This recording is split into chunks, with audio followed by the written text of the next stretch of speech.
మేము మాట్లాడితే కోపం అవుతుంది, మేము మాట్లాడితే భయపడతారు, మేము మాట్లాడితే చీదరించుకునే పరిస్థితి అనుకుంటారు వీళ్ళు. కానీ మేము మాట్లాడితే ఇలా రాష్ట్ర ప్రజల కోసం మాట్లాడుతున్నాం, రాష్ట్ర ప్రజల హక్కుల కోసం మాట్లాడుతున్నాం, రాష్ట్ర రైతాంగం కోసం మాట్లాడుతున్నాం. వీళ్ళు మాట్లాడే మాటలు ఎట్లుందంటే ఎర్రిలేసిన కుక్క ఎగబడి గరుస్తుంది అనమాట. దానికి తెలవదు ఎవరిని గరుస్తున్నావు, ఎందుకు గరుతున్నావు, పోయే రోడ్డు మీద మనిషిని గరుతుంది, కుక్కల్ని గరుతుంది. ఈ ఎర్రిలేసిన కుక్కలు ఎగబడి ఈ రాష్ట్రంలో ఉన్న ప్రజల మీద పడ్డం, ముఖ్యంగా ప్రతిపక్ష నాయకుల మీద పడ్డం. వీళ్ళకి ఏం చేయాలో అర్థం కావట్లేదు. Diversion politics. రాష్ట్రంలో రైతులు నీళ్ళు అడిగితే కాళేశ్వరం కూలిపోయింది ఒక డైవర్షను, రాష్ట్రంలో రైతు బంధు గురించి అడిగితే అప్పులైనాయని, రాష్ట్రంలో ఏదైనా మీరు ప్రశ్నిస్తే ఇంకేదో అయిందని. ముఖ్యంగా మీరు చేసేది, మీరు చెప్పింది చేయండి అని అడుగుతున్నాం తప్పితే మీరు కొత్తగా ఏం చేయమట్లే. ఒక రస్తా ఉంటుంది, ఒక రోడ్డు ఉంటుంది. ఆ రోడ్డు ఎట్లా అవుతుందంటే గతంలో మట్టి రోడ్డు పోతారు, తర్వాత కంకర రోడ్డు పోతారు, డాంబర్ రోడ్డు పోతారు. కానీ వీళ్ళు ఏం చేస్తారంటే ఆ డాంబర్ రోడ్డు మీద పోవట్లేదు, కొత్త దారిని ఎదుగుతారు. కేసీఆర్ గారు ఒక మంచి వేవ్ తయారు చేసిర్రు, రైతు బంధు అకౌంట్లో పడేటట్టు చేసిర్రు, రైతులు నీళ్ళు ఇచ్చేటట్టు చేసిర్రు, రాష్ట్ర రైతాంగాన్ని కంటికి రెప్పలా కాపాడుకురు. కానీ ఈ దుర్మార్గులు ఎంత ఏ రకంగా చేస్తారంటే అస్తవ్యస్తంగా చేసిపోయారు. 10 నెలల కాలంలో 10 సంవత్సరాల విధ్వంసం ఈ కాంగ్రెస్ ప్రభుత్వం వల్ల అయింది. కొండా సురేఖ గురించి మాట్లాడుకోవాలంటే ఆమె నిన్న మొన్న వాళ్ళ తోటి కోడలతో మాట్లాడిన ఆడియో, ఆమె అసలైన నిజ స్వరూపాన్ని, ఒక మహిళ మాట్లాడే మాటలు కాదు. చాలామంది అంటే ఇది ఒక పెద్ద కుట్ర అనమాట. ఈ కుట్ర ఏంటంటే తెలంగాణకి ఒకప్పుడు ఉమ్మడి ఆంధ్రప్రదేశ్ ఉన్నప్పుడు ఎన్టీ రామారావు గారు మద్రాసులో ఉన్న చిత్ర పరిశ్రమను తీసుకొచ్చి తెలంగాణలో పెట్టడం, అదే హైదరాబాద్లో పెట్టడం జరిగింది. అప్పుడు ఎందుకు పెట్టారంటే అప్పుడు రాష్ట్రం 2 డివైడ్ అయినప్పుడు ఆంధ్రప్రదేశ్ మద్రాసులో ఉన్నది తెలుగు పరిశ్రమ తెలుగు రాష్ట్రాలకు వెళ్ళిపోవాలని పెట్టారు. కానీ తెలంగాణ వచ్చినాక కూడా 10 సంవత్సరాల పాటు ఈ తెలంగాణలో ఉన్న సినిమా ఇండస్ట్రీని కంటి రెప్పలు కాపాడుకుంది కేసీఆర్ గారి ప్రభుత్వం. వాళ్ళకి కావాల్సిన వసతులు కల్పించింది, వాళ్ళకి పన్నులు తగ్గించింది, వాళ్ళు ఇక్కడే ఉండడానికి ప్రశాంత వాతావరణం కల్పించింది. కానీ సమైక్యాంధ్ర పాలకుల విధ్వంసం కంటే ఈ రేవంత్ రెడ్డి పాలన మరీ చెప్పలేని విధ్వంసం నడుస్తుంది. ముఖ్యంగా మొన్న పెద్ద ఈవెంట్, ఒక సినిమా అంటే గ్లోబల్ స్టార్గా ఉన్న ఎన్టీఆర్ది సినిమా ప్రీలీజ్ ఈవెంట్ బంద్ చేసిరు. ఎందుకు బంద్ చేసిరు? దీనికి కారణం ఏంటంటే ఆయన స్వయాన చంద్రబాబుకి, ఈయన గురువుగారు చంద్రబాబుకి అల్లుడు, ఆయన తొక్కేస్తే ఒక పని అయిపోయింది. ఆయన పోయినసారి ఎలక్షన్ సపోర్ట్ చేయలేదు కాబట్టి ఇప్పుడు చిత్ర పరిశ్రమలో అందుకే అక్కినేని నాగార్జున గారిది ఇన్కన్వెన్షన్ గురగొడితే వాళ్ళ భయభ్రాంతులు గురవుతారు. వీళ్ళ వసూళ్ళకి వాళ్ళు వినట్లేదు కాబట్టి ఈ చిత్ర పరిశ్రమను ఇక్కడి నుంచి ఎలగొట్టాలని కుట్రలో భాగంగానే ఈ కొండా సురేఖ చేసిరు. ఇది చేయించింది రేవంత్ రెడ్డి. అంటే ఇక్కడ తెలంగాణకు సంబంధించి చిత్ర పరిశ్రమ ఇక్కడ ఉండకూడదని కుట్ర జరుగుతుందంటారు. ఇది కుట్రే కదా, ఒక కుట్రే కదా. ఈ తెలంగాణ కాదు, తెలుగు చిత్ర పరిశ్రమ వచ్చినాక ఏ గవర్నమెంట్ కూడా ఇన్ని మాటలు మాట్లాడలేదు. ఇలా రాష్ట్రంలో ఉన్న తెలుగు చిత్ర పరిశ్రమలో ఉన్న ప్రతి చిన్న హీరో కాంచి పెద్ద అగ్ర హీరోల దాకా కూడా ఖండించారు. మీరు చేసే పని లంగా పని, మీరు చేసే మాటలు తప్పుడు మాటలు, ఒక కుటుంబానికి సంబంధించి ఒక రాష్ట్రానికి ఎట్లా ఆపాదిస్తారు, ఒక మహిళ గురించి మీరు పేరు ఎట్లా మాట్లాడతారు, నేను ఏ రకంగా సంబోధిస్తారు వాళ్ళ కుటుంబం విషయాన్ని, వాళ్ళని ఎందుకు చెప్పుకోలేని తీరులో మీరు మాట్లాడాల్సిన అంత అవసరం ఏందని వాళ్ళే ఖండించారు, హీరోలే ఖండించారు. ఇప్పటికి కూడా కొండా సురేఖ మంత్రి ఏమంటా ఉన్నారంటే అసలు సమంత విడిపోవడానికి కారణాలు బయట పెట్టలేదు అని అంటా ఉన్నారు. దేనికోసం అంటే సమంత డైవర్స్ తీసుకున్న దాన్ని తెలంగాణ రాష్ట్రానికి ఏమైనా నష్టం జరుగుతూ ఉందా? అసలు దేనికోసం ఈ టాపిక్ని ముంగడు పెట్టారు? సమంతకి తెలంగాణకి ఏం సంబంధం? ఒక సినీ నటి, ఆమెను చూస్తే సినిమాలకు వినోదానికి పనికొస్తుంది, ఏమన్నా ఒక ఎంటర్టైన్మెంట్ రాలు. ఆమెను పట్టుకొని తెలంగాణ మొత్తం ఆపాదించి ఏదో తెలంగాణకి ఆమె ఏదో చేసినట్టు ఇదంతా మీరు ఒక ఈ డైవర్షన్ కాకపోతే ఇప్పుడు మూసి అనే కూలగొట్టుకొని పోతున్నారు. ఈ రాష్ట్రంలో కేసీఆర్ గారిని అందరు నాయకులు తిట్టిరు, చెప్పుకోలేని తిట్టిరు. ఎవరు తిట్టిరు అంటే కేసీఆర్ గారిని ఓన్లీ రాజకీయ నాయకులు తిట్టిరు. కానీ ఈ రాష్ట్ర ప్రజలందరూ కూడా ఇలా రేవంత్ రెడ్డి బండబూతులు తిడుతారు, చెప్పుకోలేని రీతులు తిడుతారు. అదంతా డైవర్షన్ చేయాలంటే ఏం చేయాలంటే ఏదో ఒకటి చెప్పాలా, సమంత పేరు చెప్పాలి, ఇంకోళ్ళ పేరు చెప్పాలి. అసలు సమంతకి కొండా సురేఖకి ఏం సంబంధం అసలు? దానివల్ల ఏమవుతుంది అసలు? దీనికి కొండా సురేఖ, నువ్వు కొండా సురేఖవి కావు, శూర్పణఖవి. ఈ రాష్ట్రంలో ఏదో చిచ్చు పెట్టి అసలుకి ఏరే పని ఏం లేదా? రాష్ట్రంలో రైతు బంధు రాక, రైతు రుణమాఫీ కాక రోడ్ల మీద ధర్నాలు చేస్తున్నారు. ఇవాళ మీ ప్రాంతంలో, మీ ఉమ్మడి వరంగల్ జిల్లాలో కూడా ఇవాళ వేలాది మంది ప్రజలు రోడ్డు మీదకి వచ్చి రైతు బంధు కాక. మీరు చేసిన లంగా పనులకి, దొంగ పనులకి కప్పిపుచ్చుకోవడానికి ఏదో ఒకటి బట్టకాల్సి మీదేస్తా అంటే తస్మాత్ జాగ్రత్త. ఉంటాం పోతే పోతాం. కానీ రాజకీయాల్లో మీలాంటి నాయకులు మాత్రం ఉరికించుకు మాత్రం కొట్టే రోజు ఖచ్చితంగా వస్తుంది. అంటే దేనికోసం ఇప్పుడు ఈ ఆధారాలు లేకుండానే 4th పిల్లర్ అయినటువంటి మీడియా ముందు ఇలాంటి వ్యాఖ్యలు చేశారు అనుకోవచ్చా? అసలు మీకు ఒక మీడియాని ఇలా ఏ రకంగా వాడుకుంటుంది రేవంత్ రెడ్డి ప్రభుత్వం చూడాలి. ఒక యూట్యూబర్ల మీద దాడి, ఇలా ప్రశ్నించే గొంతుకుల మీద దాడి, ఒక ఇంత వ్యవహారం జరుగుతుంటే మెయిన్ స్ట్రీమ్ మీడియాను కూడా కట్టడి చేసే పరిస్థితి ఉంది. ముఖ్యంగా నిన్నగాక మొన్న జర్నలిస్ట్ శంకర్ మీద, నిన్నగాక మన చిలక ప్రవీణ్ మీద చాలామంది ప్రశ్నించే గొంతుల మీద ఇదంతా మిమ్మల్ని ఎంతగానో ప్రశ్నిస్తే మీకు ఎందుకంత భయం? మీరు తప్పు చేయకపోతే మీరు బయటికి రావచ్చు కదా. ఇవాళ ఏం మాట్లాడుతున్నారు? మూసి గురించి మాట్లాడుతున్న ఈ రాష్ట్ర ముఖ్యమంత్రి మా తుంగతుర్తి ప్రాంతం మీ పంపిస్తున్న మురికి మా దాకా కూడా వస్తుంది. అది మీరు ఒక్కరు చేసింది, ఒక కేసీఆర్ చేసింది కాదు, గతంలో నుంచి నడుస్తుంది. దానికి ఒక రిటైనింగ్ వాల్ కడితే సరిపోయింది. కానీ ఆ వరదంతో వచ్చి వీళ్ళేం మునిగి చచ్చిపోవట్లే కదా. ఏం లేదు, మూసి సుందరీకరణ గురించి మాట్లాడడానికి గత ప్రభుత్వం కేసీఆర్ గారి ప్రభుత్వం 16,000 కోట్లతో తయారు చేసింది. కానీ 1,50,000 కోట్లకి పెంచడానికి కారణం ఏంది? అప్పులో ఉన్న రాష్ట్రానికి 1,50,000 కోట్లతో సుందరీకరణ ఎందుకు? మీరన్న మాటే కదా. ఇప్పుడు రైతు బంధు ఇవ్వాలంటే అప్పు చేసినామని అంటారు, రుణమాఫీ కావాలంటే అప్పు అయిందని మాట్లాడుతున్నారు. ఈ 10 నెలల కాలంలో 80,000 కోట్ల అప్పు చేసిన గనుడు ఈ రాష్ట్ర ముఖ్యమంత్రి. అసలు ముఖ్యమంత్రి అని చెప్పాలంటే నాకు కూడా కంపరం పుడుతుంది. ఎందుకంటే మాట్లాడితే ఇప్పుడు ఏ రాష్ట్రంలో ఉన్న వాళ్ళైనా కూడా వాళ్ళ పిల్లలెక్క చూసుకోవాలా. కొడకల్లారా వాడు పిచ్చుకుక్క కరిచిన కుక్క ఎట్లా ఉరుకుతుందో ఆ రకంగా భాష మాట్లాడే సంస్కృతి లేదు. నిన్న కొండా సురేఖ మాట్లాడుతూ కూడా కేసీఆర్ బాగుండాలి, ఆయన ఆరోగ్యం బాగుండాలంటూ మాట్లాడారు. దాంతోపాటు కేసీఆర్ ఏదో చేయబోతున్నాడు అని చెప్పి కూడా అనేక ప్రచారాలు చేసిరు కాంగ్రెస్ నేతలు కావచ్చు, కొండా సురేఖ కావచ్చు. దీన్ని ఎట్లా చూస్తారు? రేవంత్ రెడ్డికి అలా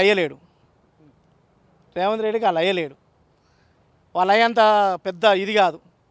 ఈయన లంగన పనులు చేసుకుంటూ వచ్చినోడు. కేసీఆర్ గురించి మాట్లాడే నైతిక హక్కు లేదు వీళ్ళకి. కేసీఆర్ గారి కుటుంబం గురించి కేటీఆర్ గారు ఎందుకు చేస్తారండి? వాళ్ళ కడుపులో పుట్టిన తండ్రి. మీ లెక్క లంగా పనులు చేసుకుంటూ రాలేదు. ఆయన పట్టుకొని మేము మాట్లాడడానికి యాడికి పోయింది కేసీఆర్ గారు అడిగిపోతారు. ఆయన వ్యవసాయ క్షేత్రంలో ఆయనకి ఇచ్చిన బాధ్యత ప్రకారం ప్రజాక్షేత్రంలో కొట్లాడడానికి కృష్ణార్జున్ లెక్క హరీష్ రావు గారిని, కేటీఆర్ గారిని ప్రజాక్షేత్రంలో తిరుగుతున్నారు. ప్రతిదానికి కేసీఆర్ రావాల్సిన అవసరం లేదు కదా. ఇవాళ రేవంత్ రెడ్డి వస్తుండు ప్రతిదానికి. మేము ఇచ్చిన ఉద్యోగాలకి నువ్వు సర్టిఫికేట్లు ఇచ్చకుండా, మేము చేసిన పనులకి నువ్వేదో పూలదండలు వేసుకుండా, సచినోడి పెళ్లికి వచ్చిందే కట్టమన్నాడు నువ్వు ఊరేగుతున్నావు. కానీ ప్రతిదానికి నీకు కేసీఆర్ ఎందుకు? నీకు 5 ఏళ్ళు బాధ్యత చెప్పిర్రు. చాతనైతే పని చేయి. కేసీఆర్ గారిని కేటీఆర్ గారు చేతన కన్న తండ్రిని చేతనండి. ఇంత పాపం మాటలు మాట్లాడుతుంటే వీళ్ళని ఏమనాలా? ఈ వెధవల్ని ఏమనాలా? కొండా సురేఖ కూడా అన్నది. కొండా సురేఖ చెప్తున్నా కదా. కొండా సురేఖ ఏం మాట్లాడుతుందో అర్థం కావట్లేదు. పిచ్చి కుక్క కరిచిన కుక్క ఎట్లా ఎర్రిలేసిన కుక్క ఎట్లా ఎగురుతుందో అట్లా ఎగురుతుంది. ఒక బీసీ మహిళ అని చెప్తున్నారు. బీసీ మహిళ అయితే ఏది పడితే అది తిట్టొచ్చా? నేను కూడా బీసీని, ఏది పడితే నేను అనొచ్చా అంటున్నా. కేసీఆర్ గారిని చేయడం ఏందండి నాకు అర్థం కావట్లేదు. కేసీఆర్ గారికి 70 ఏళ్ళ వయసు. ఇప్పుడు బయటకు పోతారు ప్రజాక్షేత్రం. మీరు ఆయనతో పాటు నడతారా? ఆయన లెక్క మాట్లాడగలుగుతారా? ఆయన లెక్క చేయదా? 13 సార్లు ఎమ్మెల్యే అండి ఆయన. ఉప ఎన్నికలు కొట్లాడిండు, 2 సార్లు ఎంపీ. ఈ రాష్ట్రాన్ని తీసుకొచ్చిన వ్యక్తి. ఒకసారి ఈ రాష్ట్రంలో కేంద్ర మంత్రిగా పనిచేసిండు. ఆయన పట్టుకొని ఏదో చేస్తామంటే కేసీఆర్ గారికి 70 సంవత్సరాలు. 74 సంవత్సరాలకి ఈ చిట్టినాయుడు వాళ్ళ గురువు గారు ముఖ్యమంత్రి అయ్యిండు పక్క రాష్ట్రంలో. ఈ దేశానికి పరిపాలించే మోడీ గారు కూడా 74 సంవత్సరాలకి ప్రధానమంత్రి అయ్యిండు. కేసీఆర్ గారు ఇంకా చాలా టైం ఉంది కదా. ఎందుకంత ఉలికి పడుతున్నారు? ఎందుకంత భయపడుతున్నారు? మిమ్మల్ని పని చేయమంటే ఈ పనికి మాల పనులు మాట్లాడకుండా కేసీఆర్ గారి గురించి మాట్లాడతారు. మీరు పని చేయరా నాయన అని మేము మొత్తుకుంటున్నాం. అంటే మొన్ననేమో అలా మాట్లాడడం కేటీఆర్కి సమంతకి సంబంధం అని, ఇవాళేమో కేసీఆర్ గురించి మధ్య వివాదాస్పద వ్యాఖ్యలు చేయడం. ఎట్లా చూడొచ్చు? మనం పదే సమంత గారి గురించి వాళ్ళ కుటుంబం గురించి మాట్లాడడం కరెక్ట్ కాదు. మన కుటుంబాల గురించి ఇప్పుడు నేను కూడా రేవంత్ రెడ్డి గారి గురించి అనొచ్చు, వెధవ అనవచ్చు, లంగా అనవచ్చు, శాతగాని ముండ అనవచ్చు అని నేను మాట్లాడొద్దు. ఇప్పుడు ఆయన దిగజారిపోయినా నేను దిగజారిపోవద్దు. ఇప్పుడు నేను కూడా అనొచ్చు, ఏది పడితే అది అనొచ్చు. నీకు కూడా చాలా సంబంధాలు ఉన్నాయి, నీకు శాతగాకు నువ్వు ఉన్నావు, నువ్వు లంగవి, దొంగవి, పట్టపరకు దొరికిన దొంగవి అని అందరూ చూసిర్రు. నేను కూడా అనొచ్చు. కానీ నువ్వేం చేస్తున్నావు అంటే నువ్వు చేసేది చాతగాక బట్టగాల్చి మీద ఎత్తున్నావు. ఏది మాట్లాడితే ఏం నిప్పులేంది పొగరాదని మాట్లాడతావు. నీళ్ళల్లో కూడా నిప్పు పుట్టియచ్చు. అర్థమైందా? నీళ్ళలో కూడా నిప్పు పుట్టియచ్చు. ఊకే ఆమెను తీసుకొచ్చి బయట వేస్తే ఏమైంది? చెప్పు తీసుకొని కొడుతుంది. తెలుగు పరిశ్రమ మొత్తం మిమ్మల్ని చెప్పు తీసుకొని కొడుతుంది. క్షమాపణ చెప్పమని కోరుకునేది. క్షమాపణ ఎందుకు చెప్పి? నువ్వు తప్పు చేసినందుకే కదా. ఇవాళ నీ మీద పరమేశ దావా చేసారు. దేనికి వేసారు? నువ్వు చేసిన విధవ పనికే కదా. ఇలా నీకు ఒక బిడ్డ ఉంది, ఆ బిడ్డకు ఇంకో బిడ్డ ఉంది. నీ ఇట్లా మాట్లాడితే ఒప్పుకుంటావా? నీ తల్లిదండ్రులు ఇట్లే రేపు పొద్దున నీకు అయితే తల్లిదండ్రుల మీద విలువ లేదు, వాళ్ళ మీద ఒక కాయస లేదు, ఈ రాష్ట్రంలో ఉన్న పెద్ద మనిషి మీద విలువ లేదు. అట్లని ఎవరి తల్లిదండ్రులు వాళ్ళు చంపుకుంటారా? అదే కేసీఆర్ గురించి మాట్లాడి వీళ్ళకి ఏం హక్కు ఉందండి? నైతిక హక్కు. ఆయన తెలంగాణ ఆస్తి. ఆయన ఒకరి ఆస్తి కాదు, ఆయన తెలంగాణ ఆస్తి. ఆయన కాపాడుకుంటాం మేము. ఈ విధవలకు మేము మాట్లాడడం ఏందండి? నాకు అర్థం కావట్లేదు. ఈ రాష్ట్రంలో కనీసం మేము పరిపాలించడానికి ఒక అవకాశం ఇచ్చారు. అవకాశాన్ని వినియోగించిన సన్నాసి ఇలా రాష్ట్రంలో రైతు బంధు చేయని సన్నాసి, రుణమాఫీ చేయని సన్నాసి, ఇలా పింఛన్ 4000 చేయని సన్నాసి, ఈ శాతగాని సన్నాసి పదే పదే పదే పదే పదే పదే కేసీఆర్ గారిని తిడితే పెద్దోళ్ళు తిడితే పెద్దోడు అవుతాడు కానీ పనికి మాలినోడు అవుతాడు. కేసీఆర్ గారిని తిడితే పనికి మాలినోడు అవుతాడు. ఈ పనికి మాలిన చేష్టలతో ఈ ముఖ్యమంత్రి ఎక్కువ రోజులు పబ్బం గడపలేడు. ముఖ్యంగా ఏం మాట్లాడితే మూసి ప్రక్షాళన నల్గొండ బాధ ఎవరికి తెలుసు నీ బాధ? నీకేం తెలుసు నల్గొండ గురించి?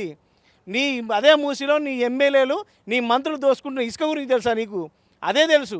కానీ మాకు తెలుసు మూసి గురించి బాధ. మేము అడుగుతున్నాం. వాళ్ళని ఆల్రెడీ నాగోలు ప్రాంతంలో సుందరీకరణ చేసిర్రు. దాన్ని చూసుకోరి.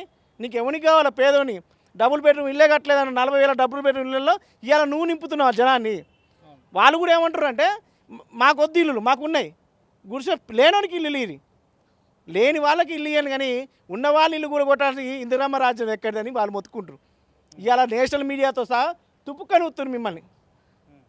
గలీజు చూస్తారు తెలంగాణ చూస్తే. ఇదే అంశం పైన నాకు తెలియదా పేదల గురించి, పేదలను రక్షించే బాధ్యత మాదే, మా కష్టాలన్నీ తెలుసు, ఉట్టిగానే చేస్తాం, ఇదంతా కూడా హైదరాబాద్ని ఈ ప్రాంతాన్ని కాపాడమే మా ధ్యేయం ఖచ్చితంగా అని చెప్పి మాట్లాడతాను. నువ్వు మూసీలో పుట్టలేదు, నువ్వు మూసి ఎమ్మడి తిరగలేదు, నువ్వు కూడా ఒక చెరువులో ముంచి నీ కొండారెడ్డి పల్లెలో నువ్వు ఒక ఇల్లు కట్టుకున్నావు. నీకేం తెలుసు? నువ్వు బంజారా హిల్స్లో వాడిని ముంచి వీని నుంచి మంది పిల్లల్ని వేసుకొచ్చి నువ్వు పెళ్లి చేసుకొని నువ్వు ఇలా ఇల్లు కట్టినోడు. నువ్వు మూసి గురించి తెలుసా? పేదల గురించి తెలుసా? ఏ పేదోని సాయం చేసినావు ఈ 10 ఏళ్ల కాలంలో? నువ్వు ఉన్నావు కదా 2 సార్లు ఎమ్మెల్యేగా, ఒకసారి మల్కాజ్గిరి ఎంపీగా ఉన్నావు కదా.